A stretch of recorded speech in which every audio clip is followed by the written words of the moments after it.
প্রতিনিধি হিসেবে আমরা বলতে পারি যে বিজন ঘোষ আমরা অনেকদিন ধরেই আমাদের অফিস করার জন্য আমরা সচেষ্ট ছিলাম।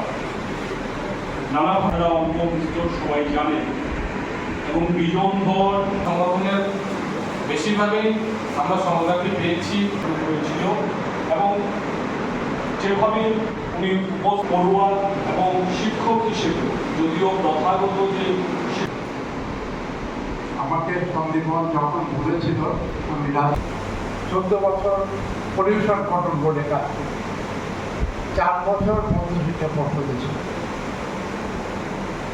আমি আমার পরিচয়টা শিক্ষক হিসাবেই দিতে চাই।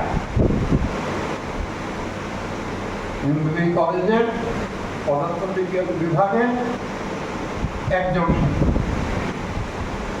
এটার মধ্যে আমার একটু স্বার্থ লুকানো আছে। স্বার্থটা হচ্ছে ভারতবর্ষে এখনো পর্যন্ত বেশিরভাগ ক্ষেত্রে ছাত্ররা শিক্ষকেরা যদি বকাবকি করে তাহলে শিক্ষকের উল্টে গালাগালি করে না। সাধারণত কিছু কিছু জায়গায় হচ্ছে প্রিন্সিপালকে মারধর করছে হয়, স্টিল এখনো বাসে উঠতে সিট না পেলে কোনো ছাত্র থাকতে সে দাঁড়িয়ে পড়ে বসতেছে। আমি আমার এই পরিচয়টা ছাড়তে চাই না। দ্বিতীয় কথা, লাইব্রেরি।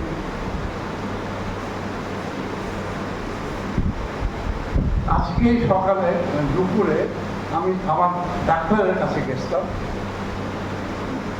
অপেক্ষা করে আছি। আরও কয়েকজন আছে, একটা বাচ্চা ছেলেও আছে। তাকে জিজ্ঞেস করলাম কোন ক্লাসে পড়া, সে বললো আমি ক্লাস 8-এ পড়ি। কোথায়? Umakanta English medium. তাকে জিজ্ঞেস করলাম তোমাদের ক্লাস কি ইংরেজিতে নেওয়া হয়? সব শিক্ষক ইংরেজিতেই পড়ায়? প্রথমে বলেছে হ্যাঁ হয়। এবারে সত্য করে পড়ো, তখন বলছে না কিছু কিছু বাংলায় হয়। এটা কিন্তু তাদের দোষ নয়, এটা আমাদের দোষ। তারপরে তাকে জিজ্ঞেস করেছি সারাদিনে কোনো বই পড়ো? সহজভাবে সে বলেছে না পড়ি। প্রাইভেট টিউটরের বাড়ি যাও? হ্যাঁ যাও। সপ্তাহে 6 দিন 2 বেলা প্রাইভেট টিউটরের কাছে যায়। প্রাইভেট টিউটর কিছু পড়ায় না নোট দেয়? বলছে নোট দিয়ে দেয়। হাতে লেখা নোট না সাইক্লোস্টাইল? বলছে সাইক্লোস্টাইল। একজনের নিলেই তো হয় না?